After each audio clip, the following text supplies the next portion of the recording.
Hi everybody and welcome back to Northwestern Models TV, and today I'm going to show you how to build this M-gauge garden shed kit from Ancorton Models. So let's get started. So first things first, as always, is to break into the pack and see what we've got. So carefully pulling all the parts out, and there's the last little parts getting itself stuck in there. Right. So we've got a small window piece, which obviously goes in where the window goes, so I'm just going to put that carefully to one side where I can see it. We have a fret with the four sides and the roof for the shed on, and we have a little sheet of instructions and of course the finished picture, the product picture as well. So I'm going to put the instructions where I can read them. And it should be relatively simple to build this kit because it's all laser cut. All the parts ought to fit together fairly easily, and you can already see there that the corner pieces to the sides of the building at least pretty much match up, so you can see how it is supposed to go together. So I'm just going to crack on and pop it together, and to get the I'm going to start with the sides first, and to do that I'm just going to cut out across the little nibs with the craft knife, just very carefully. You might need to do a couple of strokes for this, but just take your time with it and you should be okay, because it's only thin wood, but obviously we want to just take our time and make sure that we cut it through nicely without damaging any of the parts. And once they are free, you can of course get them out of the fret itself, which makes life a little bit easier. So, one with the piece with the door on, and finally the other end piece, the front piece as well. And whilst I'm cutting out, I'm also going to pop the roof out as well. Just while I'm at it, it just makes sense, as it is a very simple kit, as you can see. So there's the roof as well, so that's now ready for the bin. So the first job is going to be to where we cut it out. You might find there's little notches left on the ends where the tabs were to attach it to the fret.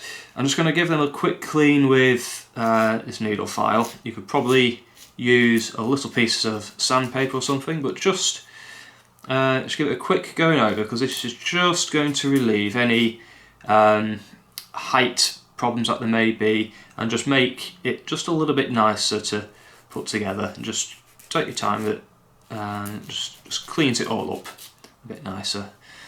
So go through all the parts the same.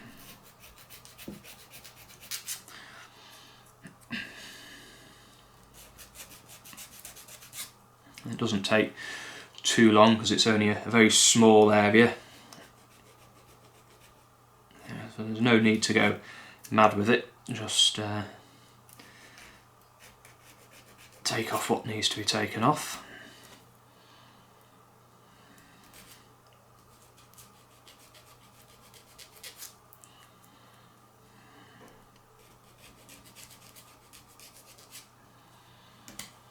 And finally the roof.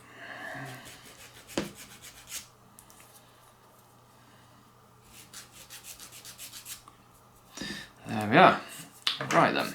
So now we've got all that cleaned, the next job is going to be to fit the little glass piece in behind the window frame, and to glue that in I'm going to use some rocket card glue. Now if you've got glue and glaze, you could use glue and glaze, but for basically this whole build I'm just going to use the Deluxe Materials rocket card glue, making sure I get the little applicator on the end of the nozzle just to make it a bit easier. All we're going to do is put a couple of little blobs just in the four sort of corners where the window needs to be held, and then pop the window into place. You're not going to need a lot of glue because it's only a little window, and that is now on, so I'll just leave that to one side to just go off for a minute or so. Which means we can start actually building up the rest of the shed. So we've got 3 components we can use for, we need to use for this. So we've got the main back piece, we've got one side, and we've got a side with a door on it as well. Always do a dry run first, so that you know where the pieces go and that you've got things in the right orientation. And as you can see from there, I haven't actually got the shed the back wall the right way around there, so I'm just going to turn it around, and hopefully now it will fit correctly, which it does. So on the inside of the joints, I'm just going to put again some of the Rocket card glue. Now it is a card glue, but it works really well for laser cut kits like this because it's fairly fast acting. It does soak into the wood quite nicely, but you've also got a little bit of play time with it. So it's like a very mild kind of PVA. So I'm just going to try and leave that standing up for a little bit. Hopefully my fingers aren't too sticky. So unfortunately, the more you play with it, the more it's going to want to move around a bit. So just take your time with it, and you should be okay.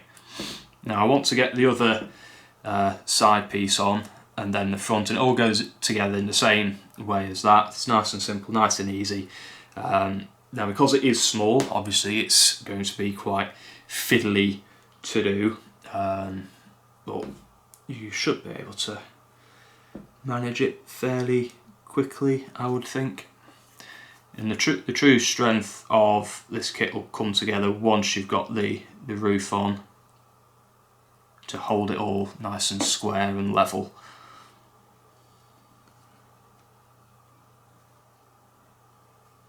Now, obviously, garden sheds can be used for a multitude of purposes.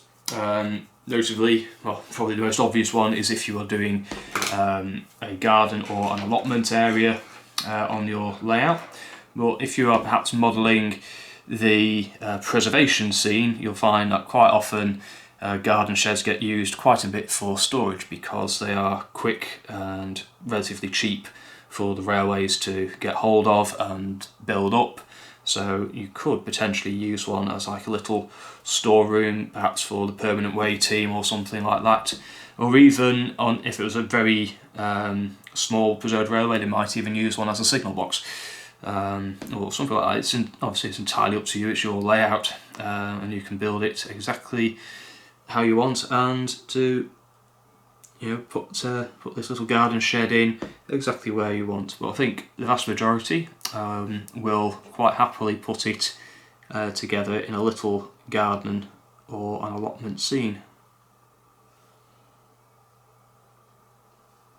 I'm just being really careful to try not to get too much, if any, glue onto the window part of the model there. And it is quite flimsy, it is quite fiddly, because remember this is N gauge, so it is very, very small. It can just be a case of just letting the glue dry out a little bit first.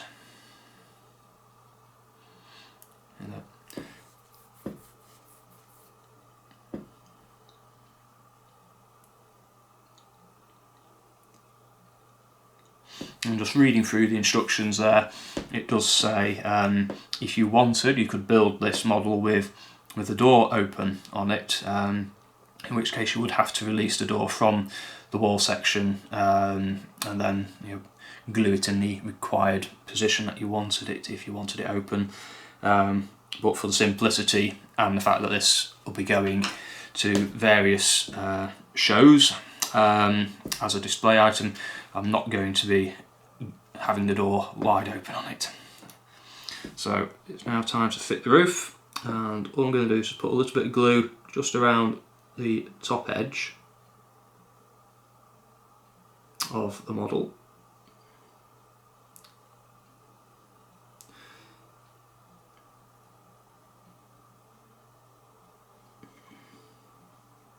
I'm not putting a lot on there because I don't want a lot on there, and then I'm hoping that if I can get it nice and relatively square to it, that it will sit on there quite happily, thus completing the shed. And just put a little bit of pressure on it with my finger, not a lot, just a little bit.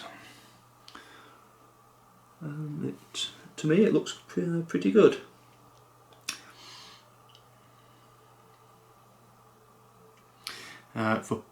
For painting this, it suggests you could do a wood stain, so painted brown for the walls, and you could then use a dark grey or black for the roof to represent the roofing felt. But it's entirely your choice of what colour you wanted to paint the shed. And chances are I will probably just clear coat this with some varnish, so that it is literally seen as a model built up straight from the kit, as in this is how it is, finished item from the kit. So there we are, that is our lovely little N-gauge garden shed. So there we are, that is how to build the Ancorton N-gauge garden shed. As you can see, it is rather small with it being N-gauge, but it's been a very enjoyable and very quick build as well. So all that's required now is a lick of paint and to be placed on the layout exactly where you want it. So anyway, I hope that you've enjoyed this video, and if you have, don't forget to give us a thumbs up. Also, don't forget to hit that subscribe button as well, because we've got plenty more of our how-to videos, and obviously we'll let you know when more and more stock comes into the shop. So until next time, happy modelling.